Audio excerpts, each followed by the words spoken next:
Love trying new beer recipes? Love getting things delivered right to your door? The Brew HQ Brew Box Recipe Kit subscription is exactly what you need. Just surf over to Brew HQ, select your method of brewing, pick a batch size, and pay for the year. Every quarter, we'll package quality ingredients for an exclusive seasonal recipe and deliver it right to your door. No hidden fees, free shipping. The Brew HQ Brew Box Recipe Kit subscription, bringing the brew to you.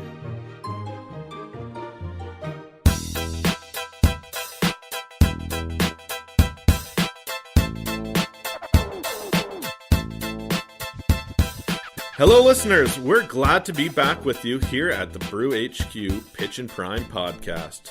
We are just past the spring equinox, and that can only mean one thing. The warmth of brew season is just around the corner for many folks. We want to encourage our brewers to expand their horizons and chase their brewing dreams. For that reason, we've been working on a 2-part episode filled with some great information and insights about the social world of brewing, competitions, how they are organized, how they can benefit you as a brewer, and just how big some of these events have become across Canada. That much and more is coming your way during our special 2-part podcast.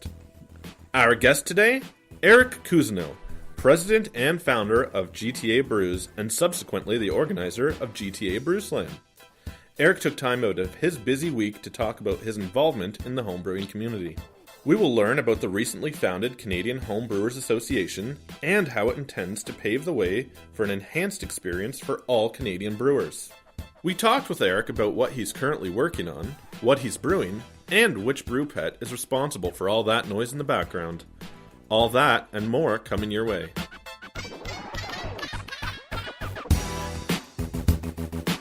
We're here with Eric Cousineau of Scarborough, Ontario, just outside Toronto. He is the organizer of the Brew Slam competition, largest homebrew comp in Canada, president and founder of GTA Brews, largest homebrew club in Canada, a BJCP national judge, a BJCP assistant rep for the Northeast region, chair of the competitor subcommittee for the Canadian Homebrewers Association, and the Ontario rep for the Canadian Homebrewers Association. Welcome to the show, Eric. That was a mouthful. Wow. It sounds like a lot when you say it like that. Yes. Yeah, thanks for having me on. Absolutely. Well, I've got to say right off the bat, what we're all dying to know is, do you have a full-time job? Yeah. I have a pretty involved full-time job, actually. I'm a computer hardware engineer, so we design logic that goes into CPUs and graphics cards and game consoles and all that stuff. Right on. Wow. I mean, that's quite an impressive list. I mean, do you like, how many hours do you put in a week to the landscape of brewing or home brewing?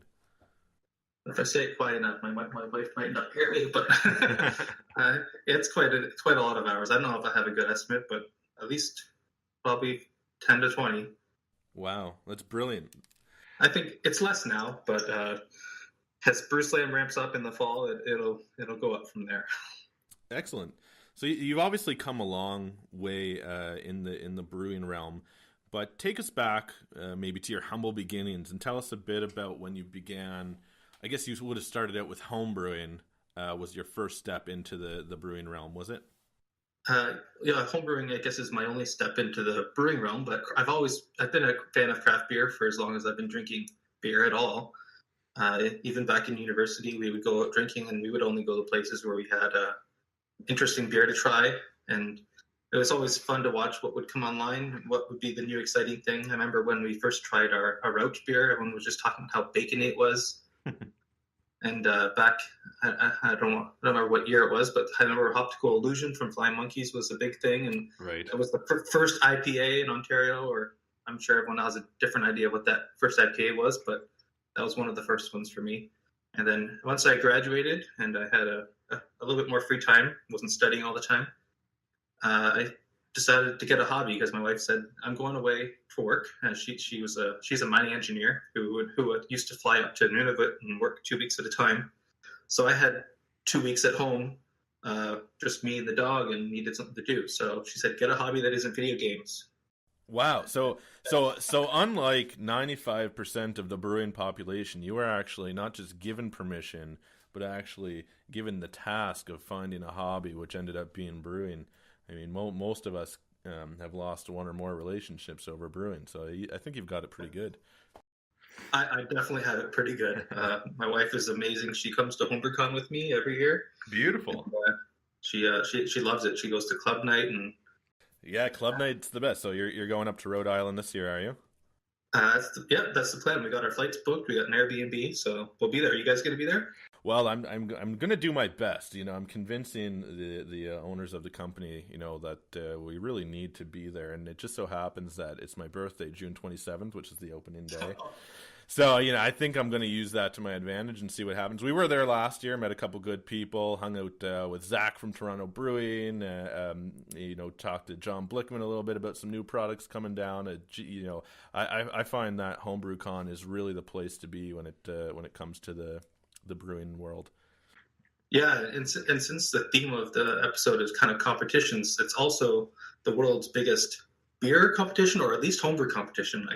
I don't know if it's I think it's the world's biggest beer competition at all. And judging that is always amazing. It must be. I actually did 1 day of judging, and I started at 8 a.m. Judging Belgian strong ale. Yeah. The day went downhill from there.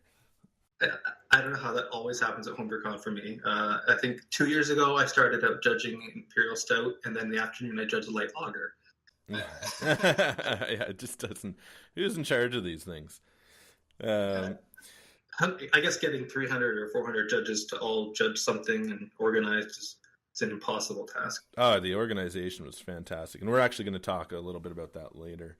But tell us, so one of the first things on the list here, GTA Brews, relatively, or not just relatively, but very well known brewing club around Canada, which is centered in Toronto.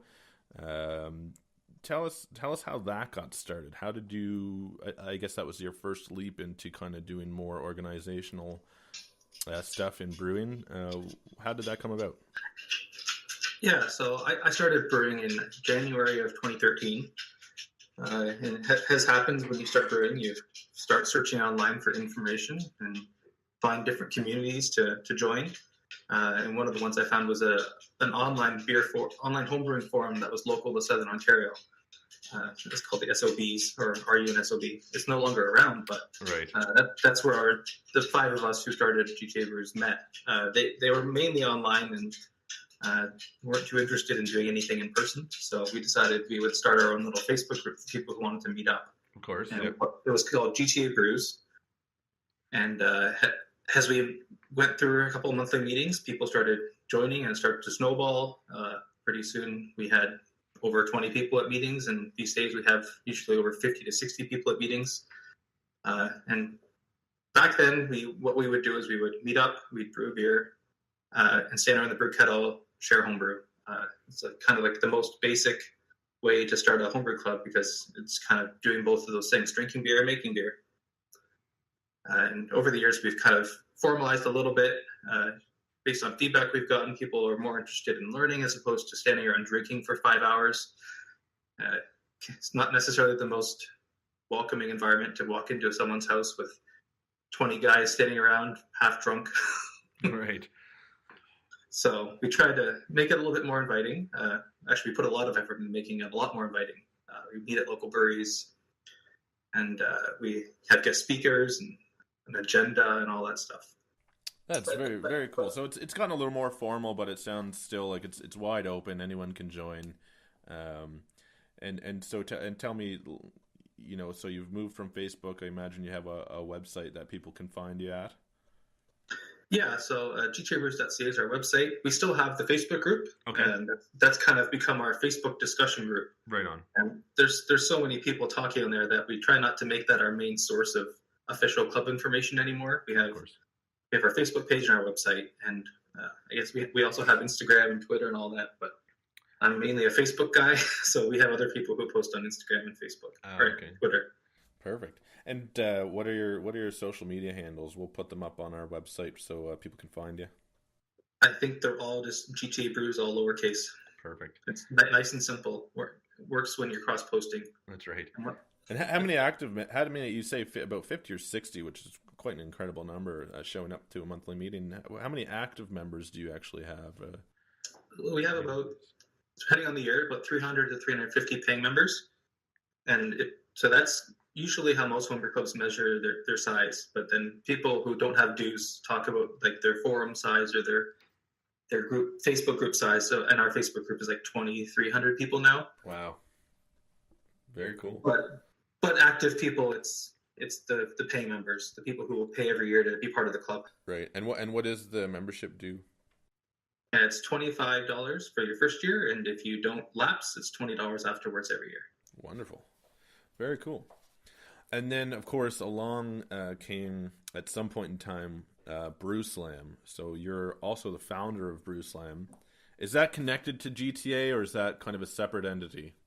Yeah, it's the biggest thing we do as a club. Yeah, 2015 was our first year. And can you tell me about the size of the competition? How many entries? Oh, definitely. I have extensive statistics throughout the years of what we had. So our first year was about 300-something entries. I think it was 320. Wow.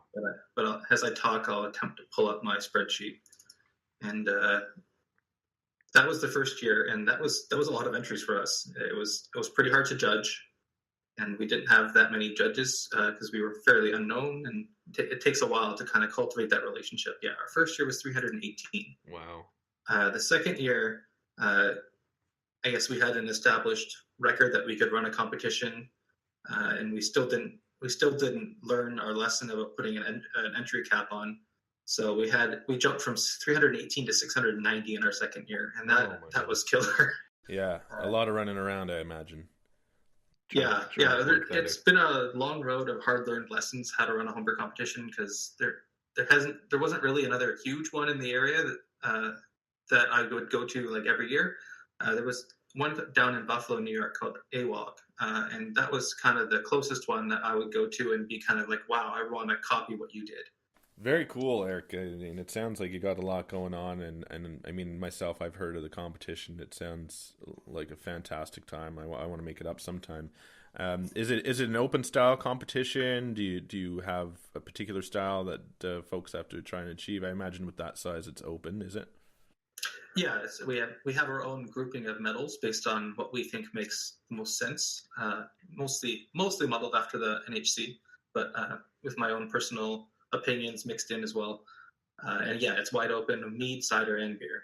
So we've learned since our first year or two, and now we try and put limits to kind of steer the size and the makeup of the entrant population. Right. So now we want to make sure that we have as many people entering as opposed to fewer people with more entries. Right. So by limits, you're saying there's a cap on how many entries an individual can submit.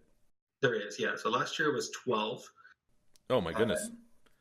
Who has time for that? Does that sound like a lot? Because it sounds like a dozen. That's an amazing amount of entries. Do you have many folks that take advantage of that cap? Yeah, I don't have the stats in front of me, but yeah, we have at least a good 20 or 30 people who do that.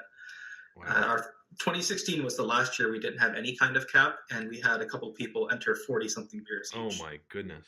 So that was when we learned pretty quick that if we want people to be happy and feel like they are included in the competition, we want to make, of course, the same people win less.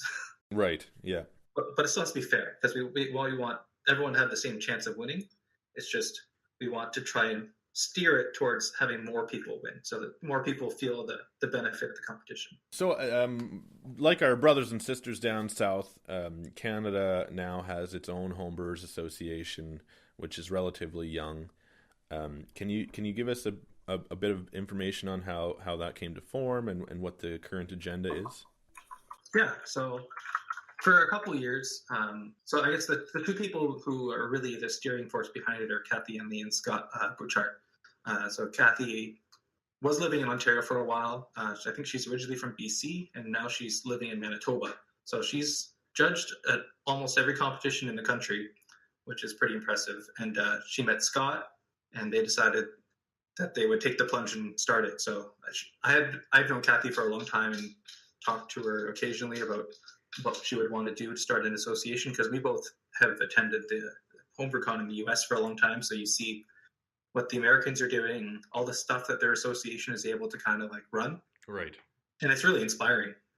to see all the change they've been able to enact with all the state governments in terms of improving homebrew laws there.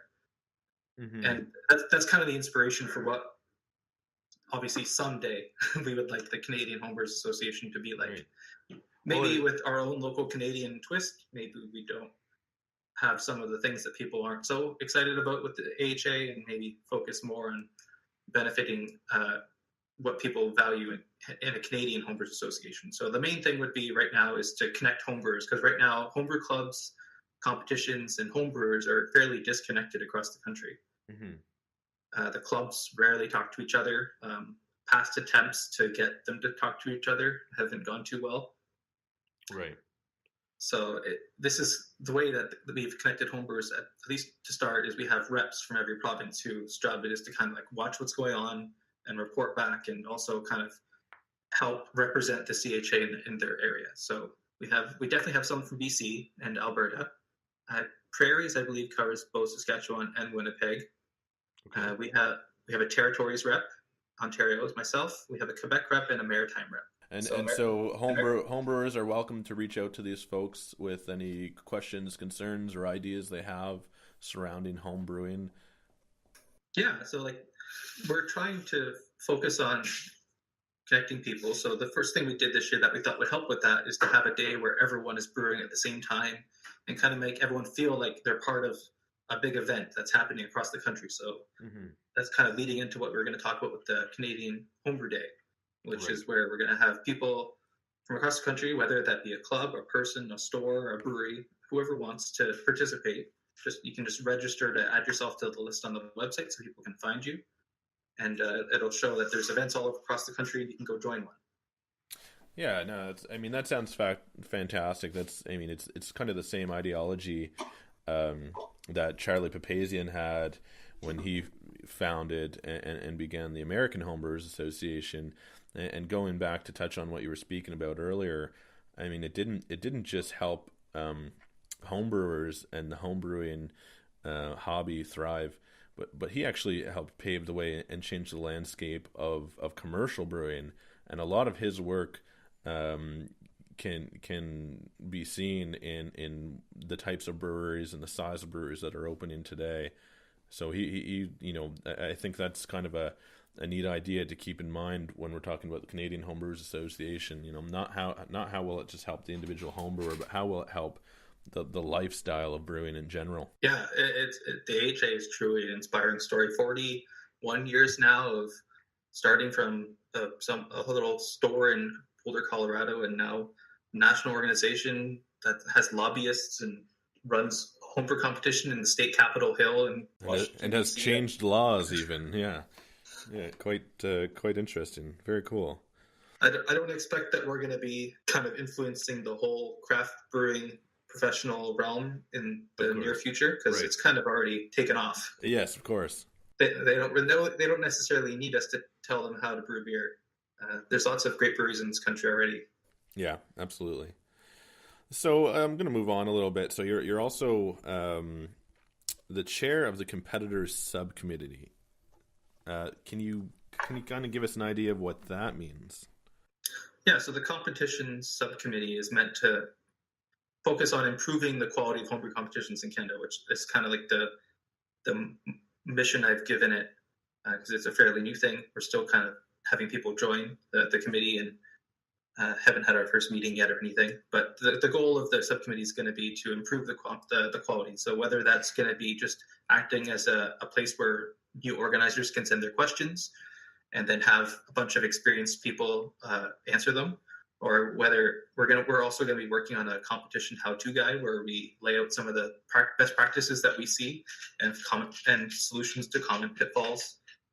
I think those are probably the two things that we'll be doing in the short term. Great. But if you look at what the AHA does with theirs, like they're kind of in charge of the guiding of the national homebrew competition.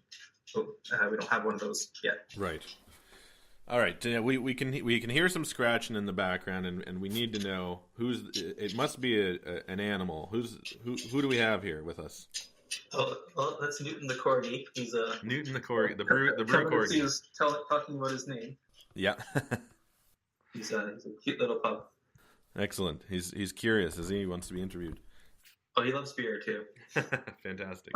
Back when I didn't have a drip tray, I would have little puddles of dried beer under the Keyser taps, and that was his favorite spot. That was his treat. Yeah, excellent. He was very sad when I got a drip tray. Yeah.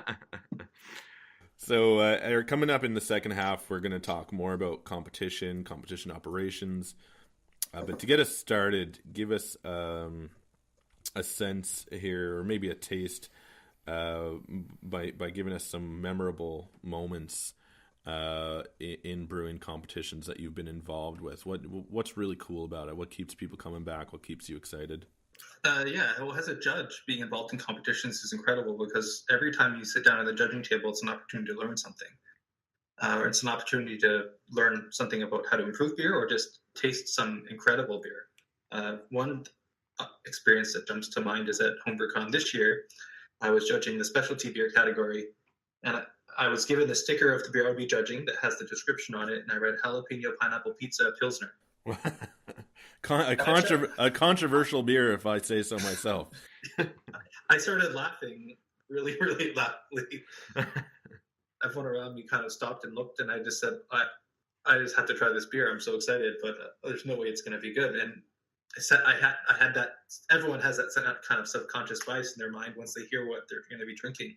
Right. And I think that made it even better because it was an incredible beer. It had every single element of jalapeno, pineapple, pizza, and Pilsner. And did they get the crust of the pizza just right, or like? Yeah, well, wheat malt, right? So yeah. It tasted bready to me, but I think the best part was the oregano, which I wasn't really able to place at the time because I'm not the biggest cook. Right. But later I knew it tasted like pizza, but I didn't really place it as specifically an oregano spice. And I took the bottle with me afterwards because they don't reuse the same bottle for mini best of show there. Right. And I poured it for a few people. They're like, "Oh, that's oregano." I was like, "Oh, that's what that is." But there you go, an opportunity to learn something. All right, we're going to take a short break, and then we'll be back for What's in Your Fermenter with Eric Cousineau.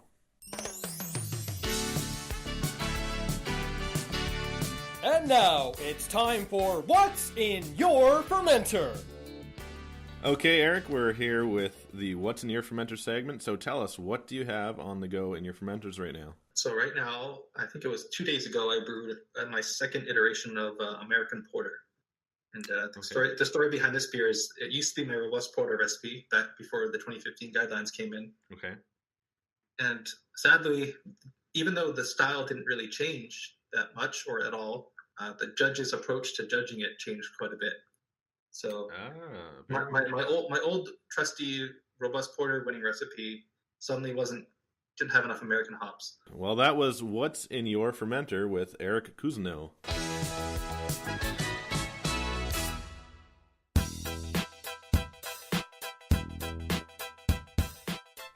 Welcome back with Eric Cousineau of Scarborough, Ontario. We've been chatting with him a little bit about his involvement in brewing GTA Brews competition. He's also the founder of GTA Brews in Toronto. So Eric, we want to talk a little bit about Brew Slam, a little more specific about organizing and judging at competitions. And I know Brew Slam, being one of the larger competitions, or the largest in Canada, it feeds into the Canadian Homebrewer of the Year circuit. So can you tell us a little bit about that? Yeah, so Canadian Homebrewer of the Year is a website that spends quite a bit of time aggregating all the winning results from all the competitions, adding it all up, and assigning a score and who to determine who is the most winningest homebrewer and who's the most winningest club in the country. Very cool, and they do that yearly. They do that yearly, and every year there's between 8 and usually up to 12 competitions that are part of the circuit. So people are watching the dates for each of those competitions, making sure they get something in and trying to maximize their result at the end of the year. It's always quite the race. Right, and how do you qualify your competition to be part of that circuit? So at the moment, it's just a sign-up thing. I don't know if there's any plans to make it more strict or not, but okay. If you are known to run a good competition and you want to be part of it, usually that's all you need. Cool. So speaking a little more directly about the Brew Slam itself, By the way, I understand it's just past the event for this year. How was it? Did it go over quite well this year? Yeah, definitely our best year ever. Definitely the best organized ever. Yeah. And that's what always makes me feel good. Being able to get through the weekend, the judging weekend, and through the awards party without any big hiccups or missteps. And it also happened to be that my firstborn daughter was due that week. Oh my goodness. So we didn't. Luckily, I didn't get called away from the judging, and we had her between the judging and the awards. So that the organization fell a little bit behind schedule there, but by far our best year ever. So by the numbers, we had 826 entries judged. Wow. 8 out of 10 provinces, plus Yukon, Connecticut, Pennsylvania, and Israel. Wow. That's yeah, incredible. The Israel one was surprising. Yeah, that's incredible. So it is open to anyone then? Oh yeah, definitely open to anyone. So we want, as a club, we want to test our brewing skills against the best in the world. So but if you want a few more numbers, we had 191 different people enter. Okay. So out of the 826 entries, there was 191 people. Okay. Still sizable. That's very cool. And it was all thanks to 135 volunteers and a whole bunch of sponsors. 135 volunteers. Can you give us an idea of what how people are involved and what you need of these folks to get this thing done? Yeah, so as you can imagine, any competition, the most important thing, one of the most important things is judges. Mm-hmm. Getting enough quality judges to come and fill out score sheets and give feedback on the beer. So we had 75 judges. So of those 135 people, 75 of them were BJCP judges. And then another 54 people of those were stewards. So again, stewards are another very important part of the competition. They make sure that everything keeps running. I'd like to call them the lifeblood behind everything that keeps the competition moving forward. Right. So they keep the entries organized on the day of judging. They deliver the beer to the judges and various tasks like that. Yeah, and they keep the pace moving. They keep track of where the flight is and making sure the judges get the right beers and they know what they're supposed to be judging. Really, everything. One of the big parts of our competition is, since our medal categories are larger than a pair of judges can judge alone. Okay. Almost every category has a mini best of show. Right. So the stewards are in charge of making sure the judges don't drink the whole bottle with their initial judging in case it's needed for the mini best of show. Okay. Yeah. And then also making sure that the mini best of show is ready to go right after they're finished judging the flight, because it really hurts the pace of the weekend if we finish judging the category, everyone gets up, walks away, then we have to go find the judges again. We have to do the mini best of show. So this happens over the course of 2 or 3 days, does it? Yeah. So we start on Friday afternoon, mm-hmm. and we aim to finish by Sunday afternoon. And so far, we've been able to do that. So you have to accomplish 800 plus beers with 130 people and moving parts in 2.5 days. Yeah, it's a really big challenge, but I think that's what makes it so fun, because every year there's always something that you can do better, and it makes it a challenge. Right. And I'd be remiss to not mention the 10 people who were part of the crew this year. Okay.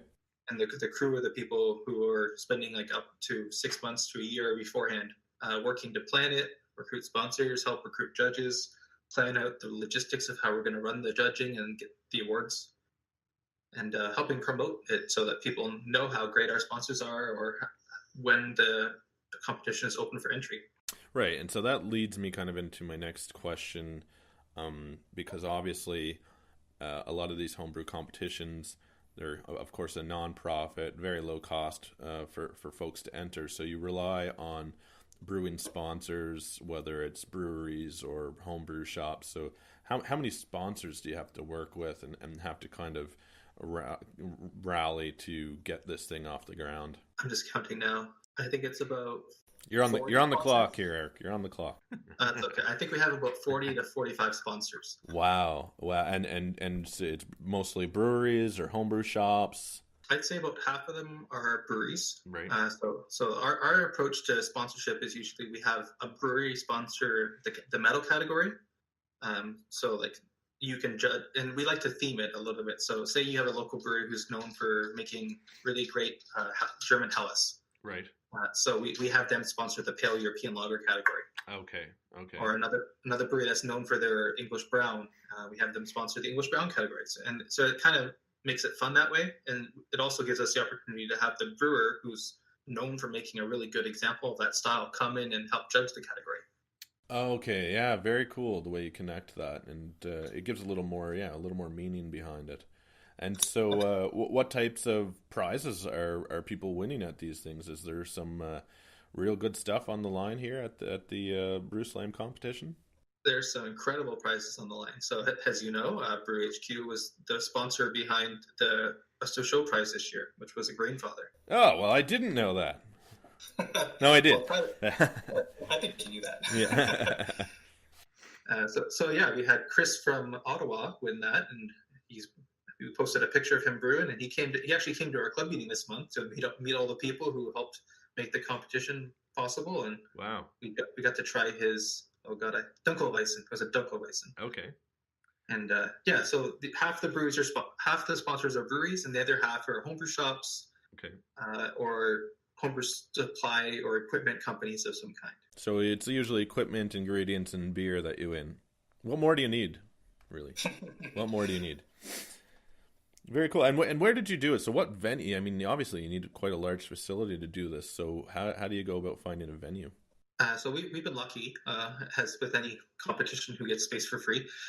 So Amsterdam is one of our local breweries here. They have a large tasting room that they don't really, at their production brewery, that isn't really used that often for events they run, because they have 2 brew pubs now, so people typically go there. Right. So we've been able to host our competition there for the last 4 years, and I believe we're booked in to go back there this fall. So excited about that, and that gives us about space to seat 40 judges. I could figure out what it is, but we can seat about 40 something judges at a time. Okay. And that makes it a little bit more efficient to get through the 800 something entries in one weekend. Right. Yeah. And then you have to feed all the judges. So what kind of food is provided to these guys and girls that take time out of their weekends to come down and judge? Yeah, food is one of the best ways that you can kind of show your judges that you appreciate their time. So we try to do more than just the usual pizza that you might find at a lot of competitions. Right. And we do pizza at our small ones because that's what we can afford with the entry fees we take in. But we have a sponsor, BSG, who sponsors the lunch on Saturday. So oh wow, that helps make the rest of the weekend's food a little bit more affordable. And we have sandwiches and salads and a bunch of stuff, and it's really good food for judging beer with because it's not greasy, it's not spicy. It doesn't ruin your palate. Right. Good. And it makes sense that you said that, because now we want to switch gears a little bit and kind of go from organizer Eric to judge Eric. And, we're not going to judge Eric. No, but okay. we want the listeners are judging Eric. That's right. we want to know, though, what does it take to judge a competition of this size? So put us in the mindset of a judge that has to go in for however many hours and go through however many beers. Yeah, so one of the best ways that we found to attract judges to want to come judge is to not kill them when they arrive with large flights and palate destroying experience. It also helps that we have lots of other judges who are mostly their friends, and so it's also kind of a social thing for them. But so our competition over the last few years, we've been able to push it down and down. I think 2017 we were about 7.9 entries per pair per flight, and we've got that down to 7.5 last year. So it's a lot easier to sit down and judge 7 to 8 beers than it is to sit down and judge 18. Right. And it makes for a lot better of an experience when you're not kind of staring at 18 beers land up in front of you. Right. And then how many flights are you going to do in a day as a judge at a competition this size? So we have 2 flights on Friday, two flights on Sunday, and 3 flights. Actually, the flights on Saturday are even shorter, but we have 3 flights on Saturday. Okay. So we try to average about 6 to 7 on Saturday, so that way we can get it done in about 2 hours at a time with some breaks in between. And that's, I was going to ask, because I mean, seven or eight beers is about, an hour and a half for me. So, give us an idea of how long a day is to have 7 beers 3 times and throughout the day. Yeah, so we start bright and early on the weekends. We ask people to be there around 8:30 so we can start judging at 9 sharp. So it's a nice early morning, but you also get a nice early lunch afterwards. Saturday, the busy day, we usually have a presentation come in. So 2 years ago, we had Gordon Strong come and give a presentation. Oh, wow. And then last year, we had Scott Bickham, who's our BJCP regional rep. He's also the author behind the BJCP study guide. So we were lucky to have him come in and give a presentation as well. So we're planning right now for who we're going to have come in this year. I'd love to say it's some other famous person, but we haven't got anything lined up yet. And Gordon Strong, you mentioned he's the current president of the BJCP. He is, yeah. And also one of the well-known NHC medal winners. I think he won 2 or 3 Ninkasi Awards, which is the most medals in the NHC. Wow, very cool. So he was fantastic to have out, and I hope we can line up another fun speaker this year. So you're looking at about 5 hours of judging, a couple hours of breaks, some lunch and snacks provided. So you mentioned earlier palate fatigue. Tell us a bit about palate fatigue. What is it? How does it come about? And how do you manage it as a judge that has to sit there through what must be, even though it's great beer, must be a grueling day to try and get through? Yeah, so sitting down judging a flight of beers, they're often going to be really similar beers. So you're sitting there, and palate fatigue is part of judging, but also kind of mental fatigue. As you sit there and write score sheets, you kind of get into this zone where you're just writing the same thing slightly differently on a bunch of different score sheets. But palate fatigue is when you have physical breakdown on the ability to judge. So say you judge a flight of really sour beers. Your palate fatigue might set in a lot faster than if you're judging a flight of blonde ales. So it typically goes with intensity as well as the flight size. So we try to keep the intense beers a little bit smaller flights than some of the other beers. So essentially, it's if you're drinking a lot of the same beer, and what happens is your taste buds and your palate start to kind of meld all those flavors together, and it's hard to differentiate the flavors from one beer to another. And by extension, it's kind of difficult to, fairly score. So you have to be quite mindful of how your mouth is feeling. And are there some procedures or precautions, like if you feel that happening, what do you do to try and bring your palate back around? Yeah. So if you look at any judging table, you'll usually find some bread or some crackers, and usually some water. So those are some great tools to help reset your palate. So you can chew on some starches, and usually that'll help you reset your palate. I want to know a little bit about judging bias, because this is something I struggle with myself. As I'm new to judging, relatively speaking, in the last year or two.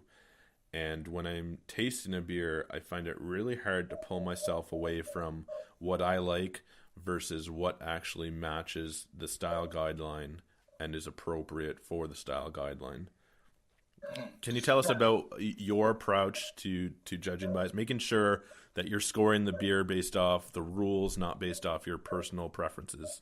Yeah, I think that's one kind of judging bias. So having a good understanding of the styles and what is allowed and what is maybe optional is a really good approach to making sure you're scoring according to the guidelines as opposed to your personal preference.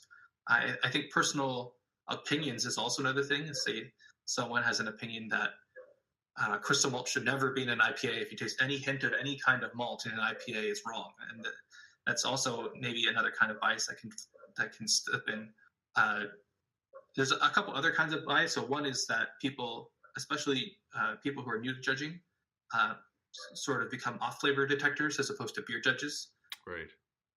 So I find it's always important to think about whether this off-flavor that you think you're detecting, before you check it on the score sheets, take a step back and think, could this come from something else?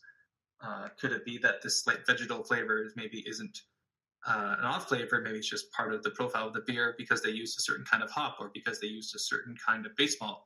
I find that some of the domestic base malts they'll taste a little bit differently than some of the continental Pilsner malts.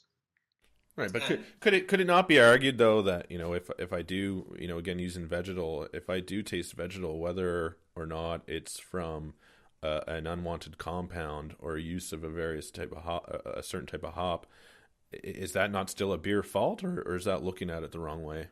I think maybe vegetal was not the best example in the world, but there's quite a few other flavors that are really, and I don't think vegetal is a very common one that people check. So DMS, diacetyl, acetaldehyde, those are probably the big three that people like to check on score sheets. And I think those ones are a lot less common than people really tend to say. Someone might smell a little bit of something and just say, oh, DMS. And someone might taste a little bit of sweetness or some butter or some caramel and say, oh, that's diacetyl. And maybe a little bit of fruitiness, someone could just jump to acetaldehyde. And I think off-flavor kits are a really good way to make sure that that flavor that you're putting on the score sheet is actually what you say it is. But also I think it's good to be kind of forgiving. If you think you taste something, but it's like so background that you're not really sure, and your other judging partner doesn't bring it up after when you're discussing after judging the beer, I tend to be more forgiving and just not write it down. Maybe say a little bit, but then not dock them for it. Right. And then there's a lot of other styles that are kind of okay with certain things. Like English beers, diacetyl is usually a little bit okay, and sometimes it's desirable. But yeah, in terms of bias and judging, it's really hard. I think it takes experience.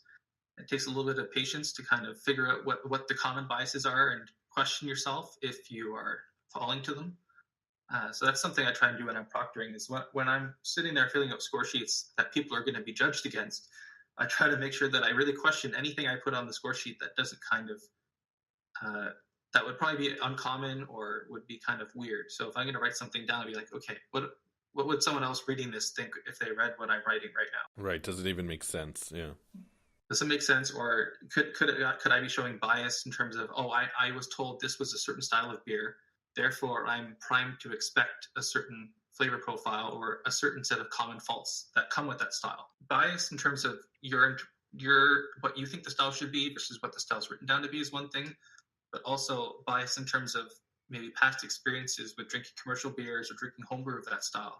If you drink a lot of English beers and you're just kind of primed to say they're all estery and have diacetyl, you might be looking for that. And often when you look for something in beer, you're more apt to find it, and it might not always be there. Right. Yeah. No, it's a great point. It's a great way to look at it. Of course, the obvious question I want to ask about the judges at brewing competitions is, near the end of the day, you must get a little tired, start feeling things. Is it a challenge at that point once you start to feel the inebriation of the alcohol? How do you contend with that? So my personal approach is I don't take very big sips, and at the end of the judging day, I usually haven't felt any kind of inebriation. I do see other people at the judging table who drink the whole glass, and I think that's probably a little bit of a different experience that they have versus what I have. And being able to judge a beer with 1 or 2 ounces, I think, is a skill that's learned over time. Being able to take less sips and write more. And NHC is kind of a really good way to learn how to do that because they don't want you to pour much of the beer. I don't know if it's just a culture thing, but for my first time judging, I poured like a half glass, one of those little plastic Dixie cups, and the guy's like, "Oh, that's too much beer." And so I ever since then, I've been trying to pour a little bit less, and make it so that I'm not so tempted to drink the whole thing. Right. Yeah. No, and that is, it's funny you mentioned that. It's something I struggle with. I usually have to go through 2 ounces, maybe 3 ounces to fill my entire score sheet out. I find I'm trying to focus a little too hard, I think, and I end up drinking the whole thing. And yeah, I'm halfway through the day going, uh-oh. Yeah. I think mental fatigue is huge with judging. Being able to stay focused and writing down things that make sense for a whole day, it's pretty tough. And I think it takes experience and a little bit of practice. Being able to fill out score sheets is a different skill than being able to taste beer. Right. Right. And that's what kind of makes the BJCP exam a little different. So you can go to maybe like a Cicerone exam where they're just giving you a style of beer and you should talk about it or something. I guess it's kind of similar, but being able to kind of analyze beer and talk about it and write about it is a different skill than being able to tell whether or not you like the beer. Because being able to kind of taste something and break it down to, well, I'm tasting a medium to high level of this, or actually you want to say an absolute thing. So you're tasting a medium level of this flavor. Say I'm drinking this Czech lager right now, and I taste like a medium low level of spicy hops. And being able to kind of break it down to that level and write it down on the score sheet is a skill that takes some practice. Right. Yeah. And that's why people often have to take the BJCP exam several times. Yeah, I'm at certified now, but I'm gonna have to write again to jump to national because I was just drinking a little bit too quickly, and one thing led to another. Yeah, I always encourage people to take the exam as early as they can because it just enables you to get practice.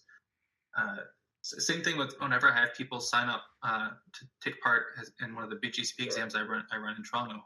I say, well, I know the exam's a year away, but there's like 5 competitions between here and there. So why don't you go take the online exam now, and you have all this time to practice in real life situations. Right. Yeah. Yeah, I mean, I know people around Halifax, and that they have little groups that get together. Usually, one or two of the local judges will help them bring in some off flavor kits, and then they'll do off flavor training, and then they'll have a night where they just try different styles and just describe them as best they can, and so it's good to buddy up with someone as well to get your practice in. Oh, definitely. That's what I did when I was training to be a judge. We had a group of people who would get together at my house, and we would all kind of delegate out who was going to go to which style or hunt down which style of beer. And having some kind of scheduled study session with people is a good motivator to actually study as opposed to just drinking beer and watching TV. Right.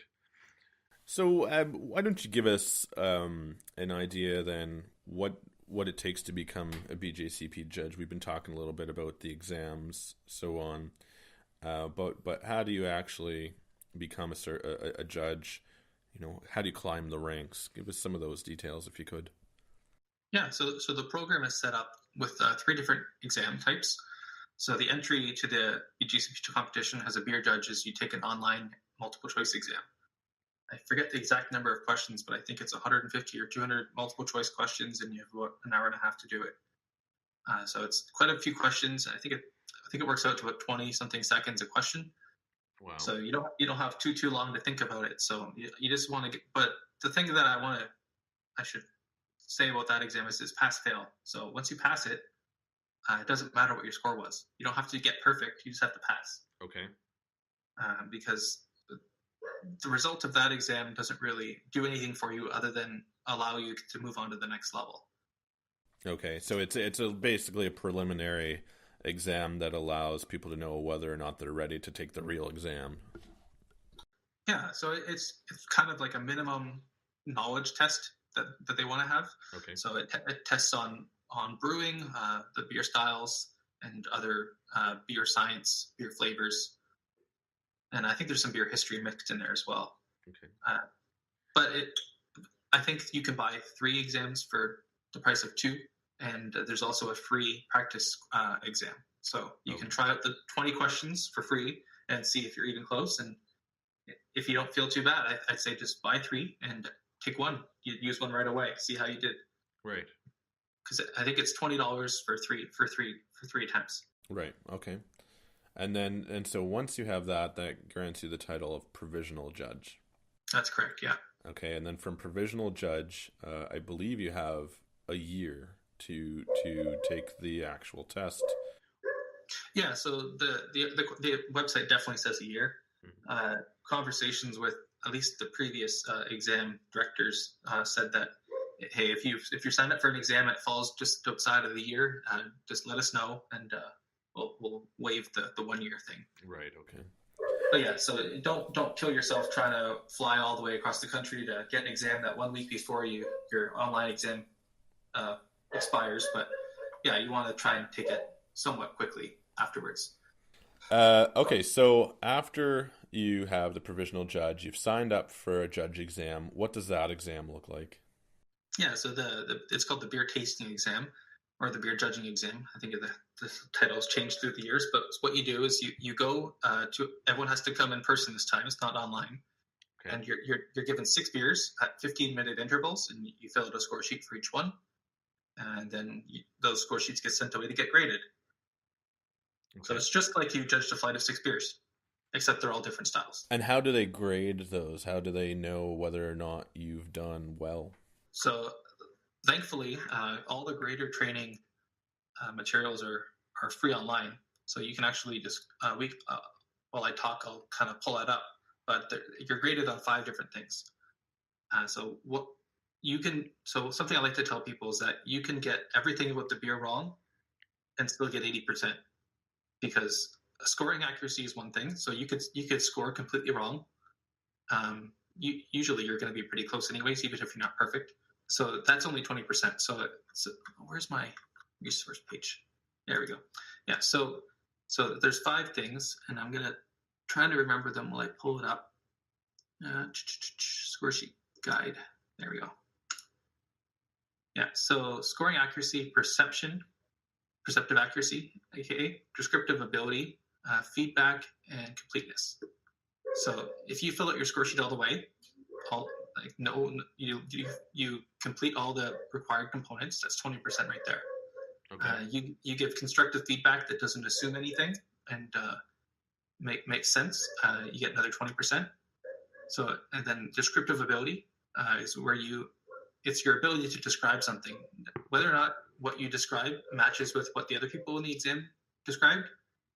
That's a different component. But as long as you described it in a kind of what they say is a correct way, that's another 20%. So that's 60% right there, based on how you fill out the score sheet, not necessarily what you put on it. And then the other 20% is perceptive accuracy, so whether or not you matched with the other examinees and the proctors, and then scoring accuracy, which is how close you scored. And so after that, you pass that, and then you become a recognized BJCP judge. This is more of an official title, and there's no time frame on that. You have that forever. Yeah, so you do have to judge at least once every 2 years to stay part of the active judges list. Okay. But yeah, once you have gone and taken the exam, you are a judge for life. So depending on how many competitions you judged before you took the tasting exam and got your results back, you might jump right to certified, which is what happens after you have 5 judging points. Right, and you gain judging points for competitions you judge, and there's different ways to get points. Yeah, so depending on how many flights you judge at a certain competition, you get, I don't want to say it wrong, but I think it's 0.5 points per session, up to 1.5 per day, and a minimum of 1 per day. So if you drive all the way to a different city and just end up judging 1 flight, you still get a point. Okay, and then you mentioned a 3rd exam. Can you tell us a bit about that before we say goodbye? Sure. So the 3rd exam is the written exam. So that one's quite the experience. I've written it twice now. I'm taking a little break before going at it again, but I scored well enough to get national, so that was good. So the written exam is 5 essay questions, and you have about 15 minutes each, and then you also have to fill in 20 true or false questions. So I don't have a memory of what all the questions are, but they're all in the study guide, and they pick out of the question pool, and you're given the exam. So it's usually quite the experience trying to get everything on the paper in the time allotted, because there's a lot that you can say based on how open-ended the questions are, because it's more of an opportunity to display your knowledge rather than answer the question concisely and completely. Right. So because if you think they just asked you like a yes or no question, you say yes, you don't explain, you're not going to get the full points. Okay. So they want to make sure that you have the information to back up your answer, essentially. Yeah, it's a pretty tough exam, but it's definitely worthwhile to study for, because you learn a lot trying to write down your thoughts in a way that you can put them down in a short amount of time in a concise manner, while also displaying all the knowledge that they want to see. And to be able to take the written exam you have to score above 80 on the tasting exam, and also have 10 judging points. And then after you take the written, if your average of your two scores is over 80, so say you have an 82 and a 79, or an 82 and I think a 77 would still get you there. You still have above an 80 or close to an 80. The 79.5 doesn't count because they round up, which is handy. And then you become a national judge. Wow, very cool. And so that would be technically the fourth rank, would it be? I guess that would be the fourth rank. And then above that, there's Master and Grandmaster, where you have to have an average of 90. And then Grandmaster, you have to have a bunch of service record points. Well, Eric, thank you so much for taking the time to give us the down low on the inside scoop of the brewing world, competitions, and club membership, etc. It's very, very handy information, I'm sure, for many people. So thank you very much for coming out. Oh, thanks so much for having me. Hopefully everything came through well and makes sense. Absolutely. And anytime you're in Toronto, let us know and have you up to a club meeting. Hopefully it's happening that same week. We'd love to. We meet the second Monday of every month. Perfect. All right. Thanks, Eric, again. No problem. Talk to you soon. That's all for today. Thanks for joining us here at Brew HQ. Stay tuned for our next episode about brewing competitions. We'll speak with Angeline McLennan, Certified Cicerone and BJCP Certified, about her journey to become Nova Scotia's first Certified Cicerone and what drew her to the brewing world. We'll also speak with Stefan Gagliardi, brewmaster at the Keith's Cornerstone Brewery here in Halifax and BJCP Certified. He'll give us some more insight into the judging side of competitions.